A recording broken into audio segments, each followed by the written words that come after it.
Those who think they can overturn the United States Constitution know this: you will never win. Now, I grew up in the ruins of a country that suffered the loss of its democracy.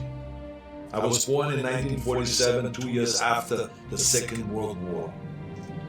Growing up, I was surrounded by broken men drinking away their guilt over their participation in the most evil regime in history. Not all of them were rabid anti-Semites or Nazis. Many just went along, step by step, down the road. They were the people next door. Now, I have never shared this so publicly because it is a painful memory. But my father would come home drunk once or twice a week, and he would scream and hit us and scare my mother. I didn't hold it totally responsible because our neighbor was doing the same thing to his family, and so was the next neighbor over. I heard it with my own ears and saw it with my own eyes. They were in physical pain from the shrapnel in their bodies and in emotional pain from what they saw or did.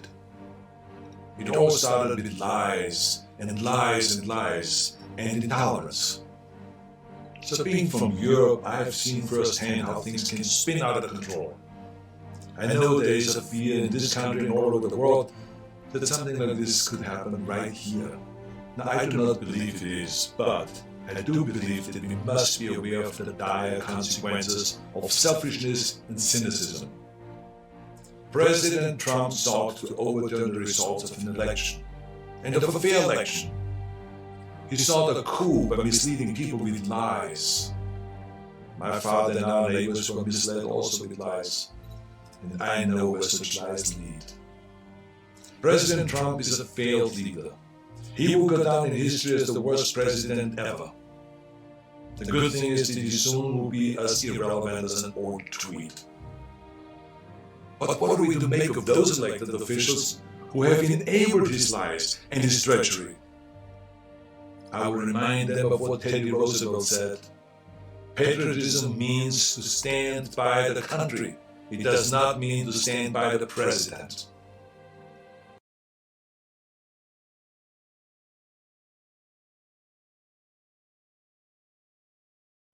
John F. Kennedy wrote a book called Profiles in Courage.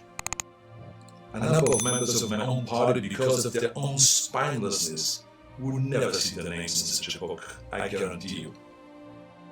They're complicit with those who carried the flag of self-righteous insurrection into the Capitol.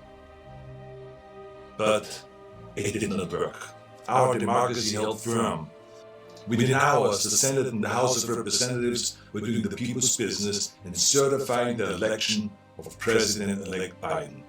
What a great display of democracy. Now, I grew up Catholic. I went to church, to Catholic school, I learned the Bible and my catechism and all this. And from those days I remember a phrase that is relevant today: a servant's heart. It means serving something larger than yourself. See, what we need right now from our elected representatives is a public servant's heart. We need public servants that serve something larger than their own power or their own party.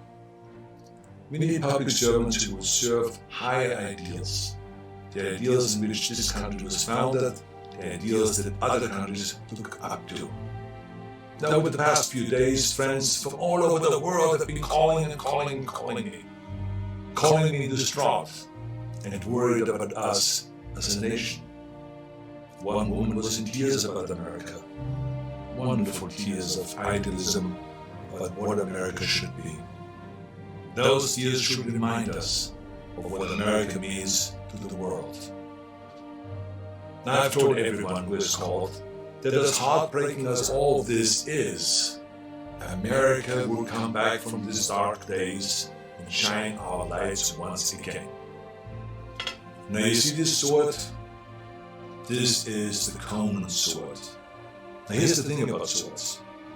The more you temper a sword, the stronger it becomes.